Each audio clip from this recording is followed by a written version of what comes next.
Congress party కార్యాలయం వద్ద ఉద్రిక్త వాతావరణం చోటు చేసుకుంది. షర్మిల స్పీచ్ ఇస్తున్న సందర్భంలో బీజేపీ శ్రేణులు వచ్చి కోడిగుడ్లు ఇస్తే ప్రయత్నం చేశారు. ప్రస్తుతం షర్మిల నిరసనకు దిగారు.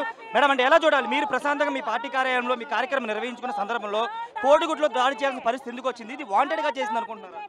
ఎందుకు కోడిగుడ్లు మాత్రమే మీరు ఎందుకు అనుకుంటున్నారండి? వాళ్ళ చేతుల్లో కట్టెలు లేవా? వాళ్ళ చేతుల్లో కర్రలు లేవా? వాళ్ళ చేతుల్లో రాళ్ళు లేవా? మమ్మల్ని అటాక్ చేయడానికి వచ్చారు. ఆఖరికి మీరంతా మీడియా వాళ్ళు కలిసి వాళ్ళ తిక్కు కెమెరాలు తీసుకు వెళ్తే కదా వెనక్కి తగ్గారు. లేకపోతే మా పరిస్థితి ఏమిటండి? మా పార్టీలో మేము ప్రశాంతంగా ఒక మీటింగ్ నిర్వహించుకొని ఆ తర్వాత మీడియా అడ్రస్ చేస్తుంటే ఎంత ధైర్యం లేకపోతే పార్టీ లోపలికి దూసుకొస్తారండి? పొద్దున్నుంచి లా అండ్ ఆర్డర్ అంటూ నన్ను కట్టడి చేస్తున్నారే, మరి ఇదేనా లా అండ్ ఆర్డర్? ఇంకో పార్టీలోకి ఇంకో పార్టీ వాళ్ళు దూసుకొని వెళ్ళిపోతారా అటాక్ చేయడానికి? కర్రలు రాళ్ళు తీసుకొని ఏం చేయరా?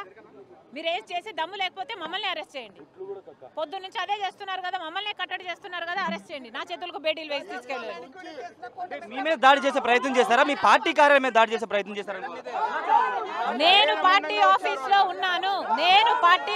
లో ఉన్నాను. బిల్డింగ్ లోపల కాకుండా మీడియాను అడ్రస్ చేయడానికి నేను బయటికి వచ్చాను.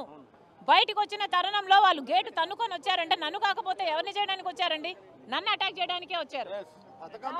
ఫైట్ చేయబోతున్నారు మేడం. మేడం ఏం డిమాండ్ చేస్తారు? బీజేపీ నుంచి ఎవరు క్షమాపణ చెప్తారో చెప్పండి. అపాలజీ ఎవరో ఒకరు చెప్పాలి కదా. బీజేపీ పొరపాటు చేసిందని ప్రజలకు తెలియాలి కదా. బీజేపీ నుంచి ఎవరు అపాలజీ చెప్తారో చెప్పండి. కూటమి ప్రభుత్వం కూడా ఇంకోసారి ఇలా జరగదు అన్న గ్యారంటీ ఏమిటి? రేపు పొద్దున్న నేను బయట పెట్టాలంటే నాకుండదా భయం? మరి ఆఫీస్లోకి ఇలా దూసుకొచ్చారంటే మరి నా పరిస్థితి ఏమిటి?